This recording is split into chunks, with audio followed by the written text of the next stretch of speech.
Hello les amis, j'espère que vous vous portez à merveille. Aujourd'hui, je vous montre comment faire une de mes recettes préférées, une quiche avec une béchamel absolument délicieuse, crémeuse, sans aucun produit laitier, extrêmement facile à réaliser. Pour garnir cette quiche, vous pouvez utiliser les ingrédients qui se trouvent dans votre frigo. Il y a mille et une façons de la garnir. Je vous montre comment faire la pâte et la béchamel, une recette très facile sans aucun produit laitier. Je vous montre comment la faire. Dans un saladier, versez 180 g de farine d'épeautre. Ajoutez ensuite une cuillère à café de levure chimique, une pincée de sel et une cuillère à soupe de graines de sésame. Les graines de sésame sont une excellente source de calcium et de magnésium, contribuant à la santé des os et au bon fonctionnement du système nerveux. Mélangez bien tous les ingrédients.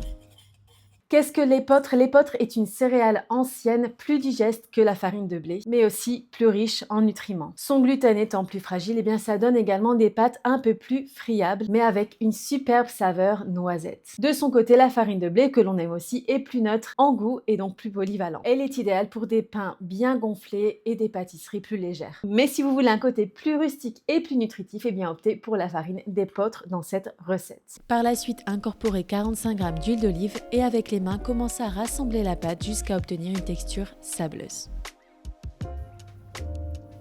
Venez incorporer par la suite 15 g de levure nutritionnelle avec ce petit goût fromage. Elle est aussi riche en vitamine B et en particulier en B12, ce qui en fait un excellent complément pour les régimes végétariens et véganes. Ajoutez 70 g d'eau que vous aurez placée au congélateur au préalable pour qu'elle soit bien froide, puis venez former une boule avec la pâte. Gardez un petit peu d'eau de côté au cas où la pâte s'émietterait pour pouvoir l'ajouter progressivement.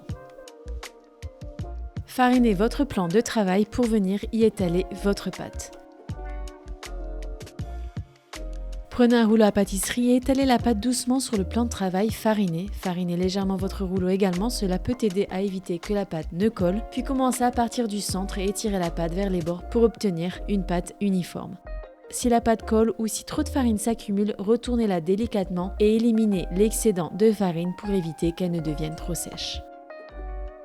Prenez vos petits moules, les mis en un fond amovible pour faciliter le démoulage, puis huilez légèrement si besoin avant d'y insérer votre pâte. Prenez des morceaux de pâte et insérez-les dans chacun de vos moules en essayant de former un bord légèrement plus épais, qui sera croustillant au moment de le déguster. Puis utilisez une fourchette pour piquer légèrement le fond de la pâte, cela permet à la vapeur de s'échapper pendant la cuisson, évitant ainsi que la pâte ne gonfle ou ne se déforme. Direction le four à 180 degrés pendant 10 minutes pour précuire la pâte. Pendant ce temps, préparons la béchamel. Dans une casserole, versez 2 cuillères à soupe de farine et 4 cuillères à soupe d'huile d'olive. J'utilise ici la farine de blé. Mélangez bien à feu moyen pour former un roux, c'est-à-dire une pâte épaisse. Continuez à cuire en remuant constamment pour éviter que la farine ne brûle. Lorsque le mélange forme une pâte qui se détache facilement des parois, ajoutez alors progressivement 200 g de lait végétal. J'utilise ici du lait de soja. Fouettez constamment pour éviter les grumeaux. Continuez à cuire jusqu'à ce que la béchamel épaississe. Pour encore plus de gourmandise, ajoutez 2 cuillères à soupe de levure nutritionnelle puis mélangez à nouveau. Celle-ci va apporter un petit goût fromage absolument délicieux. Retirez la béchamel du feu puis ajoutez du sel, du poivre et un peu de curcuma en poudre. Le curcuma est optionnel mais il est conseillé pour apporter une touche de couleur, de saveur et ses bienfaits antioxydants.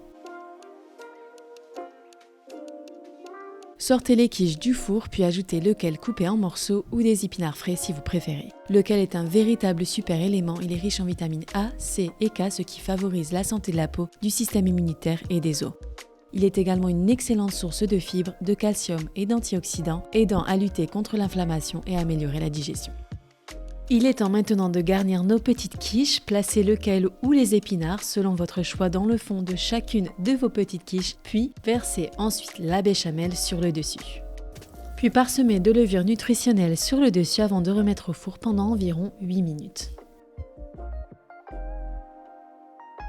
Pendant que nos mini quiches cuisent au four, préparons une salade de kale qui va venir les accompagner à merveille. Pour enlever la partie la plus dure du kale, commencez par détacher les feuilles des tiges épaisses. Tenez la tige dans une main et avec l'autre main, pincez la base de la feuille et faites glisser vos doigts le long de la tige pour détacher les feuilles tendres. Vous pouvez aussi couper les tiges à la base des feuilles avec un couteau. Ces feuilles sont très grandes, je les coupe donc en morceaux. Pour notre salade de kale, pressons un quart de citron frais ou en bouteille, ça passera aussi, directement sur les feuilles pour les attendrir et leur apporter une touche de fraîcheur. Avant d'ajouter le tahini, étape très importante, massez le kale avec vos mains pour l'attendrir et le rendre ainsi plus digeste. Ajoutons ensuite 2 grosses cuillères à soupe de tahini, puis massons à nouveau le kale pour bien l'imprégner et le rendre encore plus tendre. En effet, le kale est une feuille assez fibreuse et robuste. Le masser permet de casser ses fibres, le rendant plus souple et agréable en bouche. Qu'est-ce que le tahini? Eh bien, le tahini est une pâte faite à partir de graines de sésame, riche en calcium, en magnésium et très riche en bons gras. Les graines de sésame, et donc le tahini, est excellent pour la santé des os et apporte une texture super onctueuse à vos plats. Ajoutez une demi-cuillère à café de sel, puis une cuillère à soupe de levure nutritionnelle. Mélangez à nouveau pour bien enrober le kale de toutes ses saveurs. Une fois vos petites quiches sorties du four, démoulez-les délicatement. Elles peuvent se déguster tièdes ou froides et sont encore plus délicieuses le lendemain. Servez vos mini quiches accompagnées de la salade de kale pour un repas à la fois sain et super gourmand. J'espère que cette recette vous a plu. Si c'est le cas, n'oubliez pas de cliquer sur le bouton j'aime, de vous inscrire à ma chaîne, cela me soutient énormément.